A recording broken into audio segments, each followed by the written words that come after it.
전도서 8장 1절에서 4절 말씀 교독하시겠습니다. 구약 성경 953쪽입니다.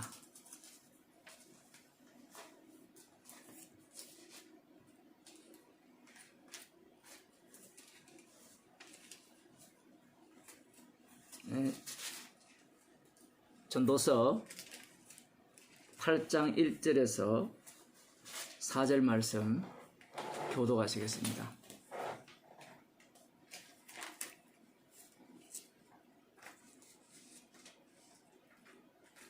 같이 읽도록 하겠습니다. 지혜자와 같은 자 누구며 사리의 해석을 아는 자 누구냐? 사람의 지혜는 그 사람의 얼굴에 광채가 나게 하나니 그 얼굴의 사나운 것이 변하느니라.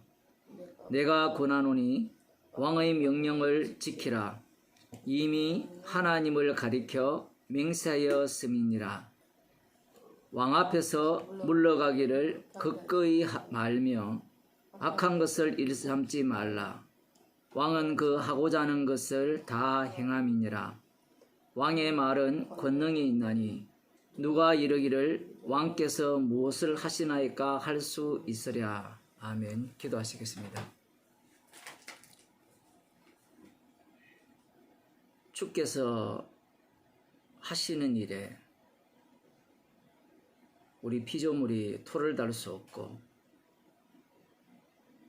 알 수도 없으며 주께서 하시는 일의 결과물말을 저희들이 당하며 그 의미를 알게 하게 하시는 그 은혜를 감사드립니다. 진짜 우리의 왕은 십자가에 피 흘리신 주님밖에 없음을 날마다 알아가게 하옵소서. 예수님 이름으로 기도드리옵나이다. 아멘. 하나님 말씀 누가복음 19장 28절에서 40절 말씀입니다. 누가복음 19장 28절에서 40절 말씀 제가 읽어드리겠습니다. 예수께서 이 말씀을 하시고 예루살렘을 향하여 앞서서 가시더라. 감람원이라 하는 산의 벳바게와 베다니에 가까이 왔을 때에 제자 중 둘을 보내시며 이르시되 너희 맞은편 마을로 가라. 거리로 들어가면 아직 아무 사람도 타보지 않은 나귀 새끼에 매여 있는 것을 보리니 풀어 끌고 오너라. 만일 누가 너희에게 어찌하여 푸느냐 묻거든 이렇게 말하되 주가 서시겠다 하라 하시매 보내심을 받은 자들이 가서 그 말씀하신 대로 만난지라. 나귀 새끼를 풀 때에 그 임자들이 이르되 어찌하여 나귀 새끼를 푸느냐 대답하되 주께서 서시겠다 하고 그것을 예수께로 끌고 와서 자기들의 겉옷을 나귀 새끼 위에 걸쳐놓고 예수를 태우니 가실 때에 저희가 자기의 겉옷을 길에 펴더라. 이미 감난산에서 내려가는 편까지 가까이 오시매 제자의 온 무리가 자기의 본바 모든 능한 일을 인하여 기뻐하며 큰 소리로 하나님을 찬양하여 가로되 찬송하리로다. 주의 이름으로 오시는 왕이여 하늘에는 평화요 가장 높은 곳에는 영광이로다 하니 무리 중 어떤 바리새인들이 말하되 선생이여 당신의 제자들을 책망하소서 하거늘 대답하여 가라사대 내가 너희에게 말하노니 만일 이 사람들이 잠잠하면 돌들이 소리 지르리라 하시니라. 아멘. 지난주 우리들이 살펴본 그 열무나 비유의 말씀과 연결지어서 이 본문을 이해를 해야 되죠. 제자들이나 그곳에 모인 모든 사람들은 예수님의 말씀을 알아들었느냐 알아듣지 못했느냐 했을 때는 알아들었어요. 자기들 나름대로 자기들 입장에서 알아들은 겁니다. 오늘날 우리들과 다르지 않죠. 우리도 성경을 읽으면 알아들었다, 은혜 받았다 이렇게 말을 하듯이 제자들도 마찬가지입니다. 여기에 그 열무나 비유 원수를 조금 이해를 해야만 오늘 본문을 이해를 할 수 있어요. 제자들이나 그 무리들은 이 열머나 비유에서 자기 자신을 어느 자리에 두는가 하면 재림 이야기 이런 거 필요 없어요. 그들에겐. 제가 그래서 재림의 문제를 이야기했잖아요. 그들은 지금 당장 이루어질, 당장 나타날 하나님 나라를 기대하는 겁니다. 예수님께서 그래서 재림을 이야기하기 위해서 그들의 어떤 기대를 무력화시키는 말씀을 하기 위해서 열머나 비유를 드신 게 아니에요. 그 말씀을 하실 때 제자들은 여전히 자신들은 열머나를 남긴 종이라든가 안 그러면 5머나를 남긴 종으로 이해를 했죠. 그래서 있는 자는 더 받겠고 없는 자는 빼앗긴다 했을 때 자기들은 있는 자고, 왜 있느냐? 그 이유에 대해서 이제 오늘 본문에서 등장을 합니다. 그리고 나의 왕됨을 원치 아니하던 저 원수들을 이리로 끌어다가 내 앞에서 죽이라 하였느니라. 여기에서 원수들이 누구냐라고 할 때는 누굴까요? 원수들은 로마 제국이에요. 이 철저하게 지금 이 성경을 이해를 할 때 1차적으로 그 당시 유대인들 입장에서 성경을 이해를 해야 돼요. 제가 이런 얘기를 하는 이유가 뭐냐면 목사님 그러면 그 상황을 우리가 들어가야 됩니까? 그 얘기가 아니라 말씀 자체가 우리에게 하시는 말씀이에요. 제가 그 당시 유대인들 입장에서 말씀을 이해하라 이 말은 우리와 달리 이해해야 됩니까? 그 얘기가 아니라 우리가 그렇게 이해를 한다는 얘기예요. 그런 부분에서 사람들이 오해를 하는 거예요. 자꾸 성경을 읽을 때. 지금 그래서 이 유대인들은, 제자들은, 이 무리들은, 예수님을 따르는 무리들도 제자들인데 기대하고 있습니다. 이제 하나님 나라가 나타난다. 곧 왕이 나타난다. 그 왕됨을 원치 않는 자들은 다 죽일 것이다. 그러나 그들과 달리 우리들은 왕됨을 원한다는 거예요. 그 원하는 그들에게 예수님께서는 어떤 행동을 보여주는 겁니다. 보여줄 때 그들이 담고 있던 하나님 나라, 그들이 기다리던 왕국, 그러한 내용들을 주님이 다 끄집어내는 방식으로 십자가를 증거를 해요. 달리 표현하면 하나님께서 자기 자신을 계시하실 때, 주님이 자기 자신을 알려주실 때 뭔가 특별한 걸 갖고 와서 얘기를 하지 않아요. 그냥 자연스러운, 그러니까 그 당시에 형성된 유대인들이 기다리던 그 메시아 왕국, 그 메시아 왕국을 어떤 식으로 기다리느냐, 그걸 호응해 주면서 주님 자신을 소개하는 거예요. 지금 오늘 본문에 보면 예수께서 이 말씀을 하시고 예루살렘을 향하여 앞서서 가신다 이래 나오죠. 그러니까 제자들보다 앞장서서 가는 거예요. 앞장서서 간다니까 어떤 사람들은 이건 교회를 이야기하는 거다. 예수님은 앞장서 가고 교회는 뒤따라가야 된다. 뭐 이런 얘기를 하는데 그 얘기가 아니에요. 본받아라는 얘기가 아니에요. 성경은 본받아라는 얘기가 아니에요. 주께서 홀로 일합니다. 제가 요한복음 계속 유튜브로 올려드리고 글로도 보내드리잖아요. 주님은 홀로 일하는 거예요. 본받아라고 이야기하는 게 아니라 지금 이 본문 말씀은 예수님의 왕된 개념은 예루살렘으로 앞장서서 가시면서 죽으러 가는 거예요. 만일에 이게 순서가 바뀌어서 제자들이 앞장서서 가면 어떤 상황이 벌어질까요?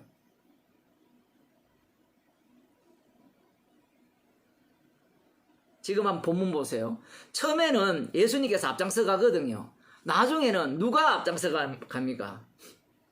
누가 앞장서죠? 본문을 읽었잖아요. 제자들이 앞장서 가요. 신이 났습니다. 봅시다. 이 감람산이라는 산에 벳바게와 베다니에 가까이 왔을 때 제자 중 둘을 보내심이 이르되 그 타지 않았던 나귀 새끼를 풀어 끌고 와라 해가지고 타고 가니까 제자들이 그 35절에 보면 그것을 예수께로 끌고 와서 자기들의 겉옷을 나귀 새끼 위에 걸쳐놓고 예수를 태우니 가실 때에 저희가 자기의 겉옷을 길에 펴더라. 지나가고 난 뒤에 길에 펼까요? 아니죠. 앞쪽에서 펴는 겁니다. 양탄자를 깔아놓고 가지. 지나갔는데, 대통령 지나갔는데 뒤에 양탄자를 피는 게 아니잖아요. 이게 절묘합니다, 이 상황이. 예수님께서 앞장서서 예루살렘으로 올라간 거예요. 예루살렘을 향하여. 그 말은 예수님은 왕으로 오셨죠. 왕으로 오셨는데 죽으시는 왕이에요. 이 세상에서 죽는 왕입니다. 이 세상 법칙에서 죽는 왕은 없어요. 이 세상에서 법칙은 살아있는 왕, 죽은 권력이 아니라 산 권력을 가진 왕이죠. 근데 예수님은 지금 죽으러 가는 왕이에요. 죽으시는 왕이라는 겁니다. 지금 그걸 말씀하고 계신 거예요. 자, 그런데 예수님께서 감람원이라는 산의 벳바게와 베다니에 가까이 왔을 때, 여기에서 지명이 나오는데, 감람원이라는 산은 유대인들에게는 굉장히 중요한 산이에요.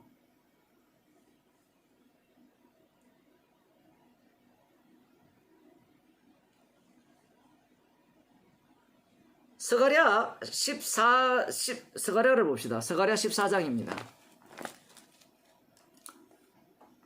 힘드시니까 성경을 좀 찾겠습니다. 그래야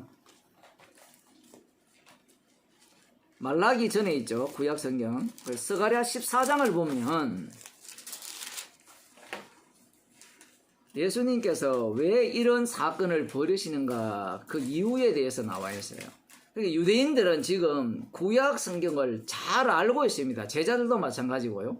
바리새인도 마찬가지고. 14장 1절부터 보면 여호와의 날이 이르리니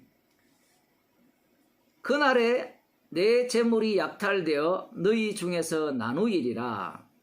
내가 열국을 모아 예루살렘과 싸우게 하리니 성읍이 함락되며 가옥이 약탈되며 부녀가 욕을 보며 성읍 백성이 절반이나 사로잡혀 가려니와 남은 백성은 성읍에서 끊쳐지지 아니하리라. 그러니까 여호와의 날이 한 날로 이야기를 하는데, 한 날 안에 무슨 사건이 등장하는가 하면요,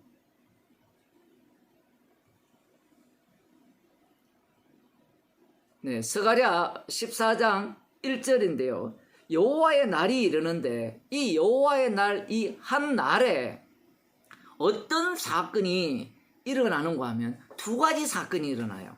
한 사건은 예루살렘 성이 열방에 의해서 침략을 당해서 절반이나 사로잡혀 간다는 거예요. 그 절반이 사로잡혀 간다는 건 다 사로잡혀 간다는 거예요. 표현을 하자면. 그게 바벨론 포로죠. 근데 그 포로 사건을 지금 스가랴가 얘기를 하면서 그것을 여호와의 날로 이야기하는 거예요. 이거는 과거거든요, 사실은. 근데 그 과거를 한 날에 집어넣어요.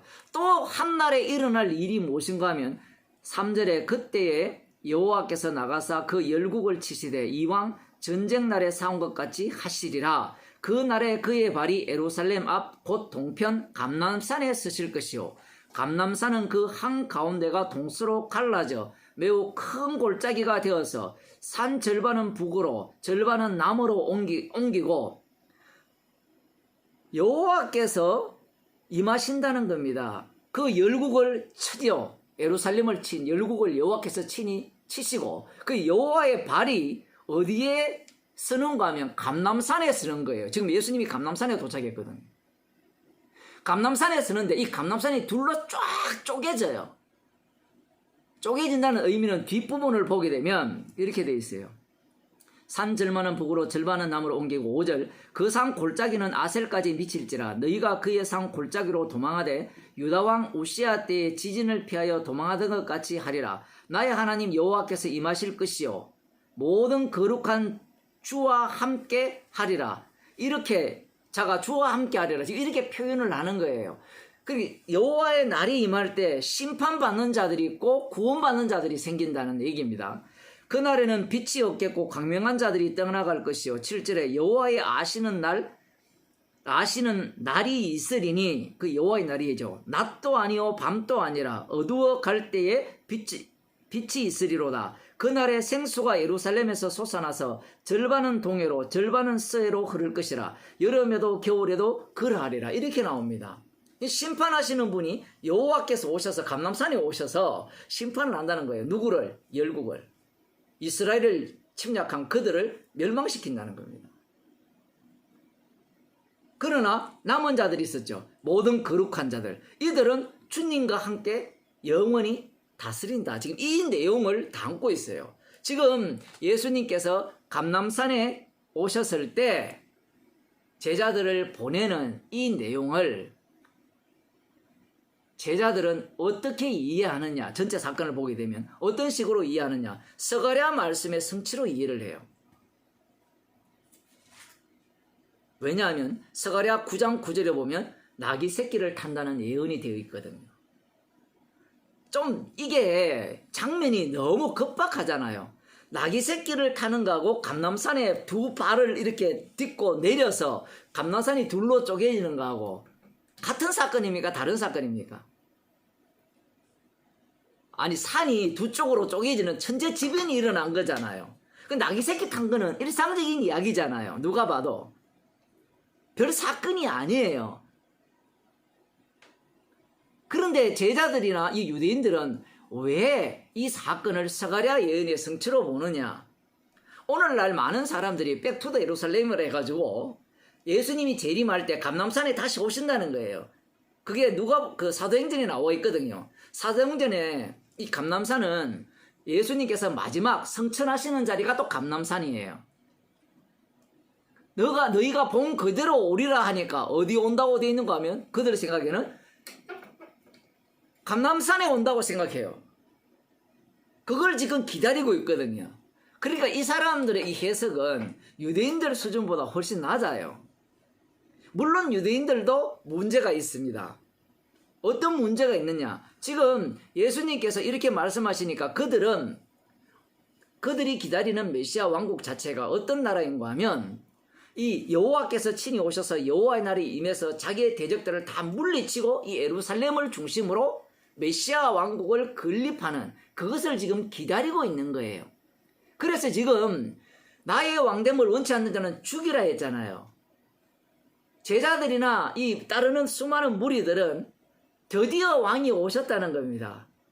그런데 그게 공교롭게도 감람산에 왔을 때 제자들 둘이를 보내서 타지 않는 나귀 새끼를 풀고 끌어오라고 말씀하셨어요. 그런데 그 과정을 한번 보세요. 이 위치는 벳바게와 베나디크인데 제자 중 둘을 보내시며 이르시되 너희 맞은편 마을로 가라. 거리로 들어가면 아직 아무 사람도 타보지 않은 나귀 새끼에 매여 있는 것을 보리니 풀어 끌고 오너라. 만일 누가 너희에게 어찌하여 푸느냐 묻거든 이렇게 말하되 주가 쓰시겠다 하라 하시매 보내심을 받은 자들이 가서 그 말씀하신 대로 만난지라. 나귀 새끼를 풀 때 그 임자들이 이르되 어찌하여 나귀 새끼를 푸느냐 대답하되 주께서 쓰시겠다 하고 그것을 예수께로 끌고 와서 이렇게 표현합니다. 사실 이 내용이 매우 상세하죠. 과정이 상세하잖아요. 왜 이렇게 상세하게 기록했을까요? 스가랴 9장 9절 때문에 그래요. 스가랴 9장 9절을 봅시다. 스가랴 9장 9절을 보면 이렇게 예언이 되어 있어요. 시온에 따라 8절부터 봐야 돼요. 내가 내 집을 둘러 진을 쳐서 적군을 막아 거기 왕래하지 못하게 할 것이라. 적군을 막는다는 거예요. 아까 14장과 비슷한 얘기입니다. 포악한 자가 다시는 그 지경으로 지나지 못하리니 이는 내가 눈으로 친히 봄이니라. 그 여호와의 날이 임했다는 겁니다.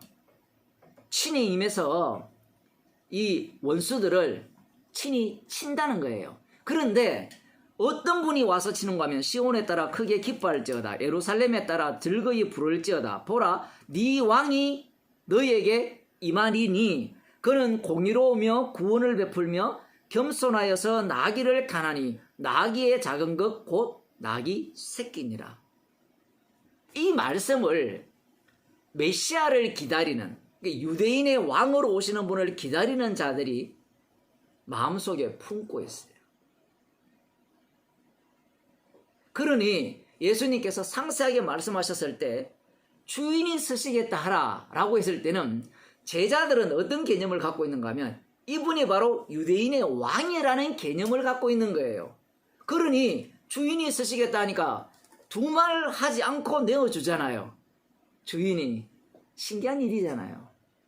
아, 이렇게 일어난다는 것은 곧 스가랴 9장 9절에 예언한 말씀이 성취된다는 겁니다. 그러면 여기에서 겸손하여서 나귀를 탄다라고 표현을 하잖아요.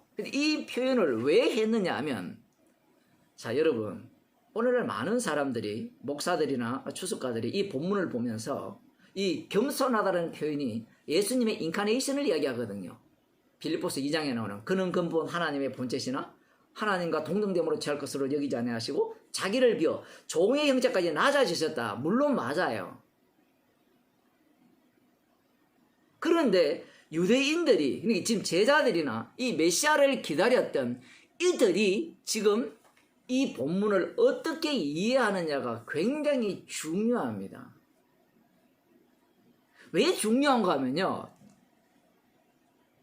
지금 이들이 기다리던, 이들이 본문을 이해하는 식으로 오늘날 교인들이 100% 그렇게 이해하기 때문에 그래요. 이들이 이해하는 방식으로 이해하면 지옥 간다 이 얘기입니다. 지금 이들이 스가랴 9장 9절을 어떻게 이해하는가 하면요, 우리보다 수준이 훨씬 높아요. 왜 겸손하여서 나귀를 탔다 이 얘기를 하는가 하면, 예수님이 하나님인데 사람이 이렇게 곧장 들어갈 문제가 아니에요. 유대인들은 무엇을 기억하고 있는가 하면 다윗 언약을 기억하고 있어요. 사무엘하 7장을 보겠습니다. 성전을 이 다윗 왕이 지어 드리겠다고 하죠. 백향목 성전을. 그때 하나님께서 내가 너를 위하여 집을 짓는다라고 하시면서 12절에 보면, 사무엘하 7장 12절, 네 수완이 차서 네 조상들과 함께 잘 때에 내가 네 몸에서 날 자식을 네 뒤에 세워 그 나라를 경고케 하리라. 저는 내 이름을 위하여 집을 건축할 것이요 나는 그 나라 위를 영원히 경고케 하리라. 나는 그 아비가 되고 그는 내 아들이 되리니 저가 만일 죄를 벌마면 내가 사람 막대기와 인생 채찍으로 징계하려니와 내가 네 앞에서 패한 사울에게서 내 은총을 빼앗은 것 같이 그에게서도 빼앗지 아니하리라. 네 집과 내 나라가 네 앞에서 영원히 보존되고 내 위가 영원히 경고하리라 하셨다 하라. 여기에 보면 무슨 내용이 나오는가 하면요, 다윗의 왕이 그 왕조를 영원히 하겠다라는 말씀이 나와요. 그런데 여기에 비교 대상이 나옵니다. 비교 대상이 누군가 하면 네 앞서 있었던 사울 왕이에요. 사울 왕이 왜 패해졌습니까? 사무엘상 15장 17절을 한번 보겠습니다. 사무엘상 15장 17절입니다.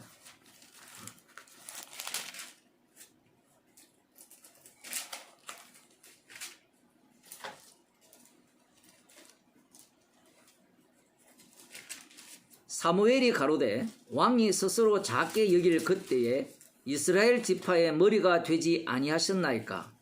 여호와께서 왕에게 기름을 부어 이스라엘 왕을 삼으시고 또 왕을 길로 보내시며 이르시기를 가서 죄인 아말렉 사람을 진멸하되 다 없어지기까지 치라 하셨거늘.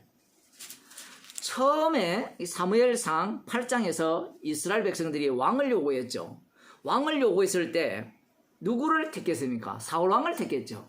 그 사울을 왕으로 세우려고 하니까 사울이 뭐라고 이야기를 하는가 하면 사무엘상 9장에 나와요. 21절 보면 사울이 대답하여 가로되 나는 이스라엘 지파의 가장 작은 지파 베냐민 사람이 아니오며 나의 가족은 베냐민 지파 모든 가족 중에 가장 미약하지 아니하니까 당신이 어찌하여 내게 이같이 말씀하시나이까. 너를 기름 부어 왕으로 세운다 할 때 이 사울이 뭐라고 하는가 하면 이스라엘 지파 중에 가장 작은 지파 베냐민이에요. 여러분, 베냐민 지파라면 뭘 떠올려야 되는가 하면 사사기를 떠올려야 돼요. 베냐민 지파가 왜 가장 작았습니까?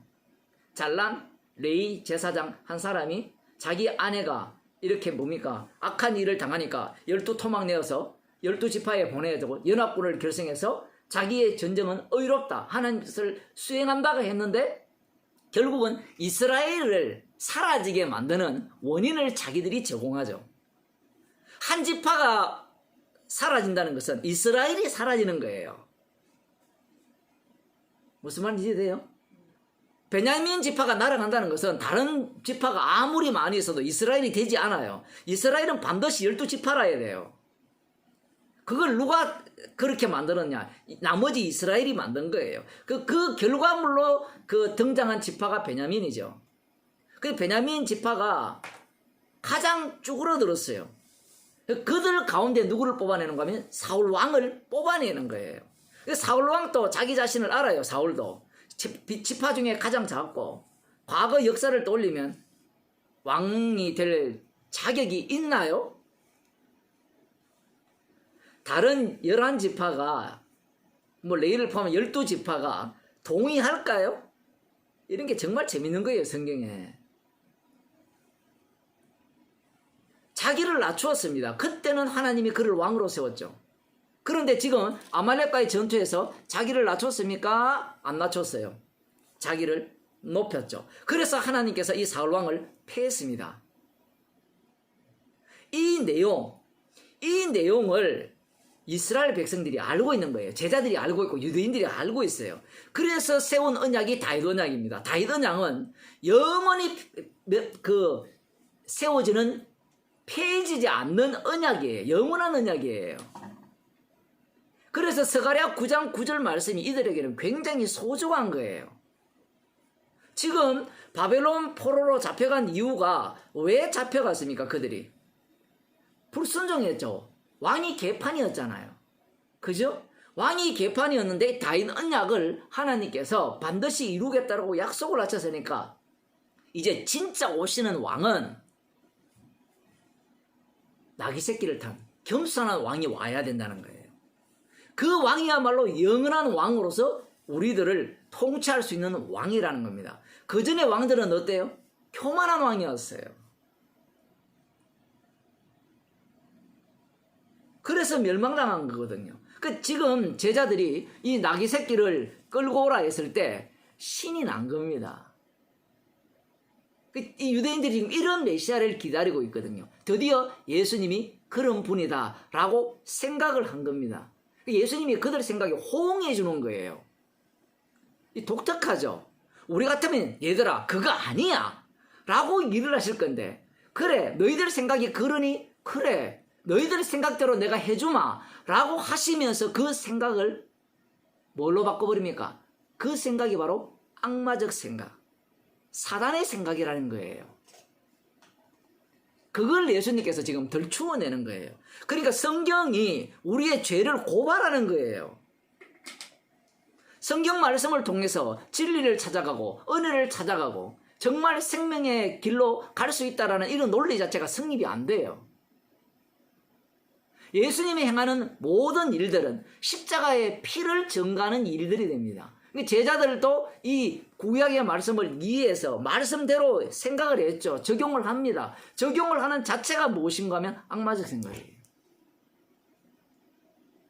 그래서 지금 어떤 일이 벌어집니까? 끌고 오니까, 자, 여기에서 한 가지 우리가 또 생각해야 되는 이 부분입니다. 주인이 쓰시겠다 할 때 유대인들이 생각하는 주인 개념과 지금 성령 받은 누가의 입장에서 주인 개념이 달라요. 한번 보세요.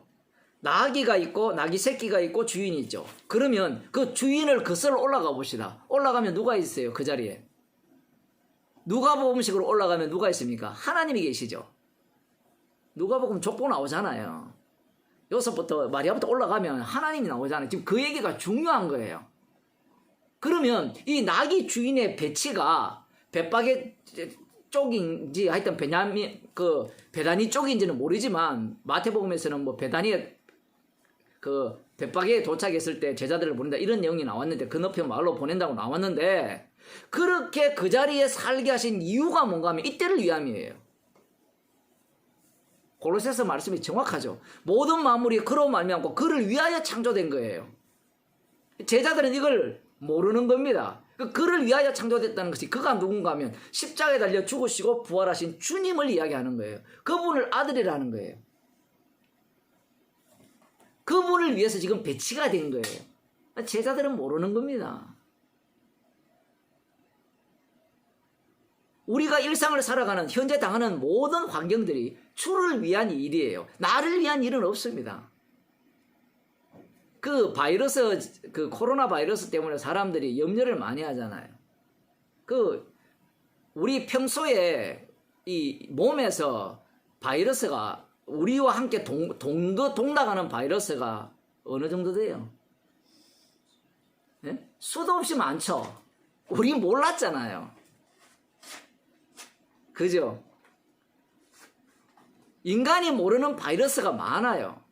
그러면 그런 걸 왜 주께서 두셨느냐라고 이야기할 때는 십자가를 전가하기 위함이에요. 십자가를 전가하려면 뭐가 나와야 된다 했죠?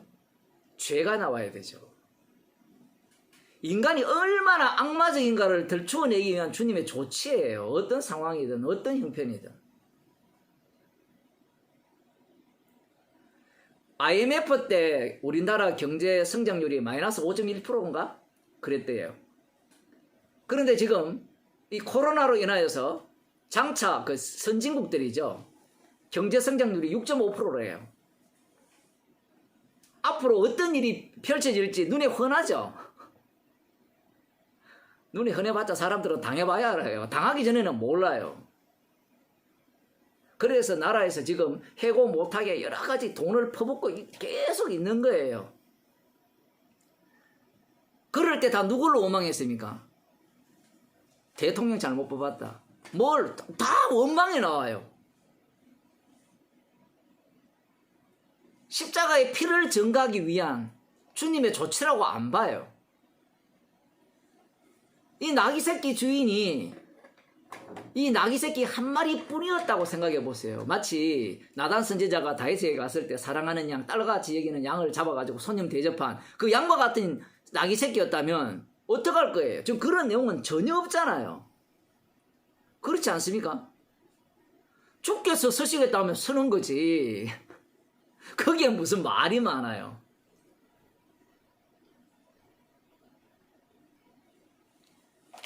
문제는 제자들이 이 말씀을 보면서 주께서 쓰시겠다 하면 자기가 다 잃어버려야 되는데 주께서 쓰시겠다니까 자기를 위해서 쓰시겠다고 생각한 거예요. 봐, 스가랴 9장 9절 예언대로 정말 여호와의 날이 임했다. 이제 드디어 우리의 대적들을 이 왕이 물리쳐 주실 것이다. 그래서 영원한 왕국이 세워질 거다. 메시아 왕국이 세워질 거다. 이런 기대를 갖고 있는 거예요. 오늘날 교회 다니는 사람들이 다 그런 기대를 갖고 있는 거 아니에요? 십자가 복음을 늘 듣고 있지만 망해야 된다고 생각하지만 나는 안 망할 것이다. 나는 코로나 안 걸릴 것이다. 나는 안 죽을 것이다. 코로나 안 걸리면 교통사고나 죽어요.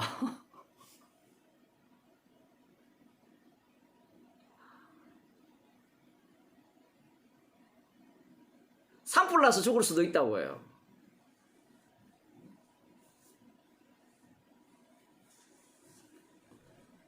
제자들이 끌고 오니까 신이 났죠. 그러자 말자 이들이 어떻게 합니까? 이렇게 하죠.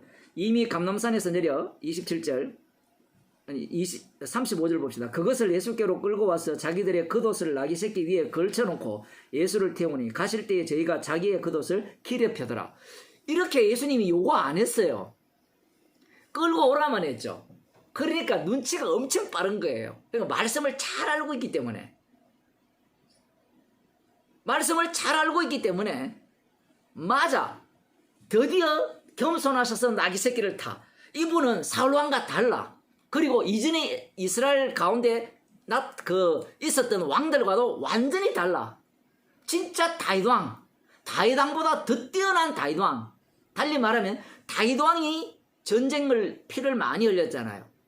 피를 많이 흘려서 솔로몬이라는 그 평화로운 뜻이거든요. 솔로몬의 뜻이 샬롬에서 나왔으니까 그 평화로운 왕국을 건립해 줄 것이라는 그 기대를 갖고 알아서 겉옷을 나귀 새끼 위에 덮고 예수님을 태우고 폈어요.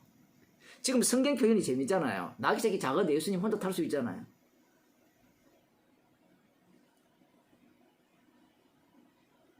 예수를 왜 태웠어요? 알아서 모신 거예요. 지금 얼마나 기분이 좋겠어요. 안 그렇습니까?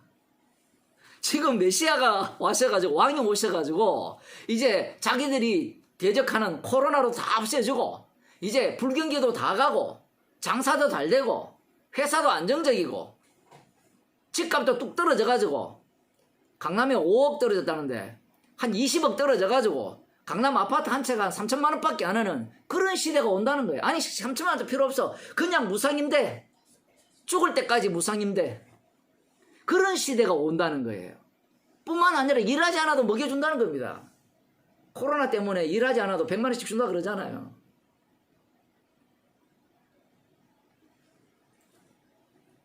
그래서 알아서 편 거예요. 근데 이 행동이 어떤 의미가 있느냐라는 겁니다. 그게 열왕기하 19장에 나와요.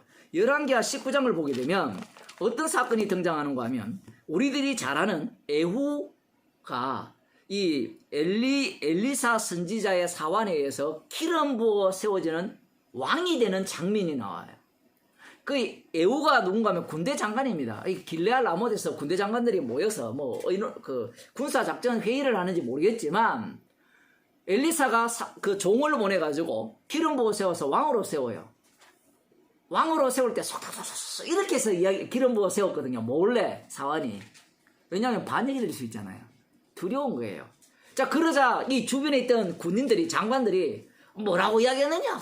궁금하다. 라고 하니까 저 미친 인간이 내게 기름을 부어 이스라엘 왕을 삼는다. 이렇게 이야기했다는 거예요. 그 표현이 재밌죠. 저 미친 자. 정말 재밌죠. 성경이.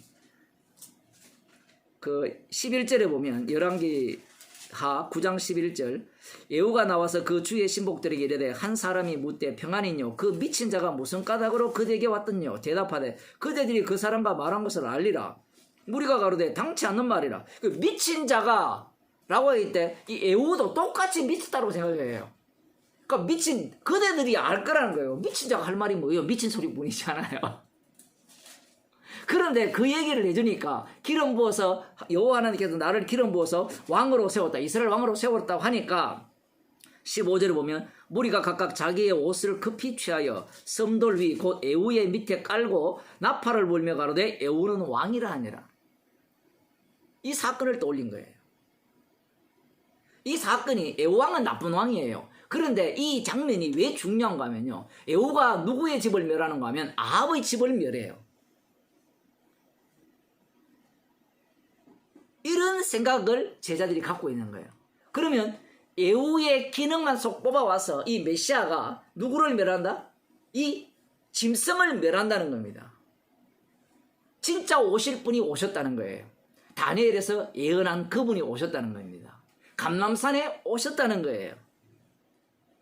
감람산에 오셨다는 사실도 맞고요. 진짜 그분이 오셔서 원수를 멸하는 것도 맞아요. 그런데 그들이 생각하는 것과 예수님이 달라요. 자, 그러면서 이들이 이렇게 얘기하죠. 37절에 이미 감람산에서 내려가는 편까지 가까이 오시며 제자의 온 무리가 자기의 본바 모든 능한 일을 인하여 기뻐하며 큰 소리로 하나님을 찬양하며. 한글 성경이 좀 어려운데 쉽게 말하면 이들이 예수님께서 행하신 전능하신 능력들을 봤죠. 죽은 자도 살리고 병다도 고치고 무리도 걷고. 그러니 감람산에 임하여서 산이 둘로 쪼개진다는 것도 가상현실입니까? 실제입니까? 실제라고 믿을 수 있는 거예요. 왜냐하면 무리로 걸었잖아요. 죽은 자도 살렸잖아요. 그런데 이들에게 중요한 것은 그게 중요한 게 아니에요. 하늘에서 불이 내리는 것도 중요한 거 아니에요. 불이 내려서 내한테 뭐가 돼야 돼요? 이익이 되고 유익이 돼야 돼요.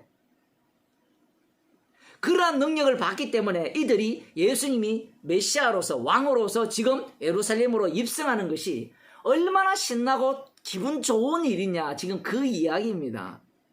그래서 이들이 기뻐하면서 찬양하는 거예요. 뭐라고 찬양하는가 봅시다. 찬송하리로다 주의 이름으로 오시는 왕이여 하늘에서는 평화요 가장 높은 곳에서는 영광이로다. 주의 이름으로 오시는 분이 시편 118편에 나오거든요. 그런데 하늘에서는, 여기 보면 하늘에서는 평화요 가장 높은 곳에서는 영광이로다라는 내용은 없어요. 그런데 누가복음에 보면 천사들이 고지를 할 때 뭐라 합니까? 지극히 높은 곳에서는 2장에 보면 하나님께 영광이요 땅에서는 기뻐하심을 입은 사람들 중에 평화로다 이렇게 표현하죠. 그럼 천사들의 말이나 지금 이들의 말이 다를까요? 같을까요?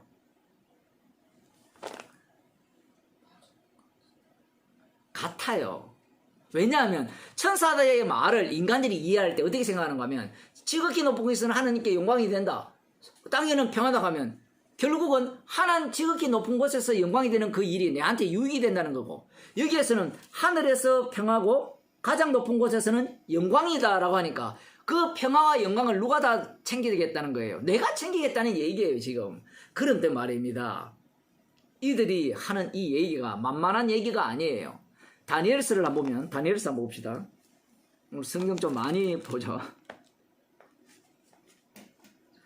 다니엘서를 보게 되면 다니엘 예언이 등장하는데, 여기에서 이 전쟁이란 자체가 무슨 전쟁인가 하면요, 천사들의 전쟁이 되어 있어요. 천사가 전쟁을 해요. 12장 1절에 보면 그때 네 민족을 호위하던 대군 미가엘이 일어날 것이요 또 환란이 있으리니 이는 개국 이래 그때까지 없던 환란일 것이며 그때 내 백성 중 무릇 책에 기록된 모든 자가 구원을 얻을 것이라. 이 말씀을 자기들에게 적용하면 어떻습니까? 책에 기록된 모든 민족이 누구예요? 남은 자들이죠. 지금 메시아를 기다리는 자기들입니다. 그런데 전쟁을 누가 하죠? 미가엘. 대군 미가엘이 일어난다는 거예요. 그래서 지금 이들이 지극히 높은 곳에서는 지극히 높은 곳에서는 영광이로다. 하늘에는 평화요라는 하늘의 평화, 높은 곳에서는 영광이라는 표현을 쓰는 거예요. 대단하죠, 성경 해석이. 다니엘서를 꿰뚫고 있는 거예요. 꿰뚫고 있을 수밖에 없죠. 왜냐하면 이 로마 제국 자체가 마지막 짐승이기 때문에 그렇잖아요. 이걸 모를 리가 없는 거예요. 그래서 지금 이런 찬양을 드리는 겁니다. 드디어 예수님이 오셔서 이 하늘의 전쟁, 미가엘 군대장관이 와서 이 짐승을 물리칠 거다. 그 말도 맞아요, 틀려요? 맞다니까요. 예수님이 공중권세 자원자와 싸우잖아요. 하늘의 전쟁이잖아요. 하늘의 전쟁. 하늘의 전쟁에 있어서 예수님이 십자가로 승리를 했죠. 승리를 한 것이 땅에 평화가 온 거잖아요. 그 십자가로 승리한 것이 땅의 일입니까? 맞죠. 그걸 그들은 모르는 겁니다. 십자가로 승리하신 그 자체가, 육신으로 오셔서 육신으로 죽으신 자체가 공중권세 자원자와의 싸움에서의 승리라는 거죠. 그런 걸 이들이 알 리가 없잖아요. 그래서 그러니까 무리 중 어떤 바리새인들이 말하되 선생이여 당신의 제자들을 책망하소서 이렇게 말하십니다. 왜 책망하라고 이야기할까요?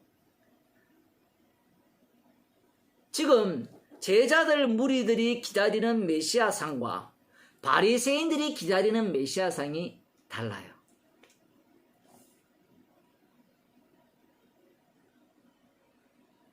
동일해지려면 예수님은 처음부터 누구의 친구가 되어야 되는가 하면 세리와 죄인의 친구가 되는 것이 아니라 말씀대로 살아가는 바리새인들 자신들과 친구가 돼야 돼요. 그런 자가 만일에 나귀 새끼를 타고 와서 호산나 주의 이름으로 오신 이여 찬송하리로다 라고 했으면 함께 박수를 쳤겠죠. 예수님을 보는 시각이 두 종류가 나왔죠. 예수님을 왕으로 믿는 제자들의 무리군, 그들도 말씀대로 보는 거고 바리새인들도 말씀대로 보는 거예요. 그런데 바리새인들은 그 제자들이 하는 행위가 옳다 그러다, 정말 이것은 불경한 죄다, 여호와 이름을 망령되이 일컫는 죄다라고 생각을 하는 거예요. 그래서 당신의 제자들을 꾸짖으소서, 책망하소서 이렇게 요청을 하는 겁니다. 그러자 예수님이 뭐라고 하십니까? 야, 진짜 무서운 말씀을 하세요. 대답하여 가라사대 내가 너희에게 말하노니 만일 이 사람들이 잠잠하면 돌들이 소리 지르리라 하시니라. 보통 이 사람들이 이 본문을 해석할 때 저들이 말하지 않으면 돌들이 소리 지른다 이렇게 해석을 하거든요. 근데 예수님의 말씀은 그 의미가 아니에요. 저들은 무슨 기능을 하고 있는가 하면 돌 기능을 하고 있어요. 왜 돌 기능을 했어요? 돌임을 알아요, 몰라요? 모르죠. 돌은 시키는 대로만 하는 거예요. 나귀 새끼처럼. 제자들은 자기들 나름대로 꿈이 있죠. 자기들 나름대로 메시아 왕국이 있어요. 그런데 자기들이 원해서 외쳤다고 생각했는데 그들의 외침 자체가 예수님이 진짜 메시아이심을 증거하기 위한 외침이었다는 거예요. 돌들의 외침이었다는 겁니다. 이걸 좀 아셔야 되는데. 바리새인들 얘기를 듣는 그 옆에 있는 제자들 무리들이 무슨 생각을 했을까요? 우리가 잘못했단 말이냐 이렇게 생각하잖아요. 그러면 저들이 소리 지르지 않으면 돌들이 소리 지를 것이다 이렇게 이야기하면 누가 기분 좋아요? 예수님을 주의 이름으로 오시는 이여 찬양한 그들이 기분 좋고 신나는 일이잖아요. 예수님이 우리 편이야 이렇게 생각하는데 그 얘기가 아니에요. 돌들이에요. 돌들. 낙이 새끼란 말이에요. 지금 그걸 예수님께서 말씀하고 계신 거예요. 자 보세요. 구약의 말씀을 던졌죠. 언약을 하셨죠. 언약대로 예수님께서 거의 문자대로 다 이루십니다. 실제로. 이루을 때 어떤 일이 발생하는가 하면 육으로 난 자, 성령으로 거듭나지 못한 자들은 그걸 다 육적으로 해석해요. 그럼 육적으로 해석해서 적용하는 것이 잘못되었느냐? 잘못되었어요. 잘못되었는데 육으로 적용을 해야만 그 속에서 무엇이 증거되는가 하면 십자가가 증거되는 거예요. 인간의 죄가 고스란히 드러나는 겁니다. 이 말씀을 보면서 많은 사람들은 무슨 생각으로 무엇을 어떻게 적용하는가 하면 자 봐 오늘 목사님 설교 들어보니까 제자들 무리들이 오해를 해서 그게 아니야. 오해했으니까 우리는 제대로 이해를 하자. 바리새인들처럼 엉터리로 예수님에 대해서 비난하지 말고 그런 어떤 책망하는 일을 하지 말자. 두 가지를 적용할 수 있겠죠. 그런데 어느 누가 우린 돌입니다 이렇게 적용하는 사람이 있어요? 낙이 새끼입니다 이렇게 적용하는 사람이 있어요? 낙이 새끼와 낙이의 주인을 보세요. 시키는 대로 할 뿐이에요. 그런데 나머지 그 제자들의 무리들이나 바리새인들 어떻게 합니까? 다 각자 나름대로 계획이 있어요. 주님의 계획은 필요 없습니다. 주님의 계획은 우리가 성경을 연구한 그 계획 속에 들어와야 돼요. 오늘날 대부분의 교회가 모든 교회라고 볼 수 있죠. 모든 교회가 주님의 계획이 우리 속에 내 속에 들어와야 된다는 거예요. 그래서 아까 전에 이야기했잖아요. 백투더 예루살렘 해가지고 감람산에 예수님이 오신다 준비하자. 아차하면 비행기 타고 가야 돼요. 근데 코로나 걸리면 어떻게 해요? 지금 코로나 전염병 시기에 예수님이 감람산에 오시면 어떡할 거예요? 전염병 이 시기에 비행기 안 뜨잖아요. 개별적으로 돈 아무리 준다고 해도 전세기 못 띄워요. 정부가 인정해야 돼요. 근데 정부가 자기들 말대로 짐승인데 짐승이 예수님 맞이하라고 감람산 보내줄까요? 말도 안 되는 이야기를 하고 있단 말이에요. 지금은 무슨 소리 하는지 모르겠어요. 그들이 감람산에 주님 오시면 빨리 가야 된다는데 아이, 코로나 지나고 오겠지. 저거들이 아예 상황을 다 조성을 내요. 그게 바로 제자들이에요. 메시아를 기다리는 제자들. 말씀을 중심으로 메시아를 기다리던 바리새인들입니다. 이들이 최종적으로 무슨 짓을 합니까? 힘을 합치죠. 하나가 되죠. 자기 겉옷을 펴서 주의 이름으로 오시는 이여 지극히 높은 곳에서는 평하여 하늘에서는 영광이라고 외쳤던 그들이 예수님을 죽여버립니다. 왜 그럴까요? 자기 속으로 예수님이 들어오지 않았기 때문에 그래요. 자기가 원한 방식으로 예수님이 행동을 하지 않고 그렇게 되어지지 않기 때문에 예수님을 죽여버리는 겁니다. 이제 말씀을 맺도록 하겠습니다.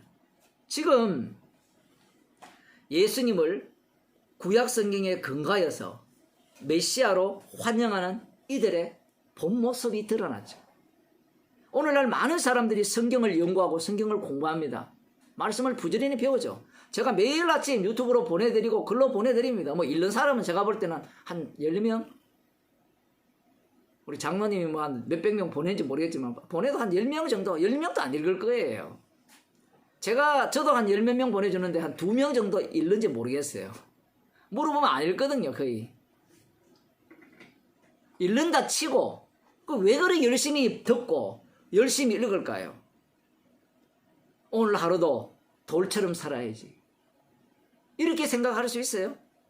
주님이 외치라면 외치고, 가라면 가고, 당하라면 당하고, 십자가를 전가하기 위한 내 인생입니다. 그걸 위해서 말씀을 보고 기도하고, 그렇게 살까요?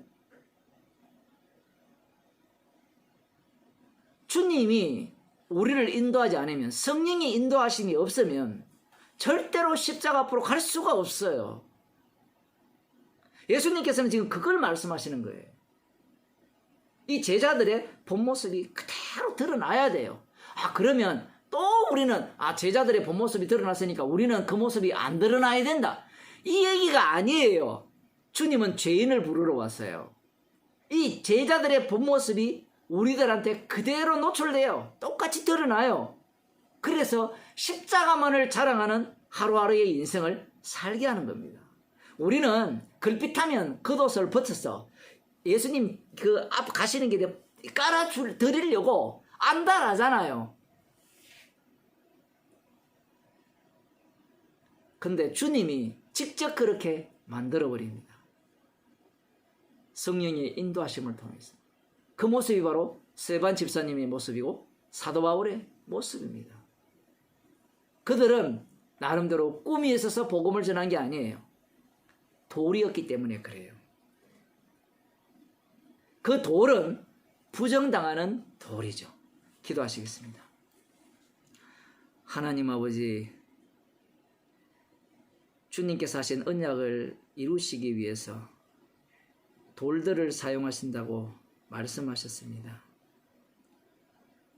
긍휼의 돌로 사용되는 것만으로도 감사한 일임을 알게 하여 주옵소서. 우리의 인생은 날마다 내가 만들어낸 꿈을 향하여 쫓아가고 있고, 그 꿈을 위해서 예수님이 십자가가 있어야 된다라고 주장하는 그런 속성을 품고 있는 죄인들인데, 오늘도 말씀을 통하여 우리의 본 모습이 예수님을 이용하려고 했고 십자가를 이용하려고 했던 그런 죄인임을 알게 하심을 감사드립니다. 오늘 하루도 주께서 우리들을 불쌍히 여기시사 우리의 인생이 주께서 외치라면 외치는 돌들로 살게 하여 주옵소서. 예수님의 이름으로 기도드리옵나이다. 아멘.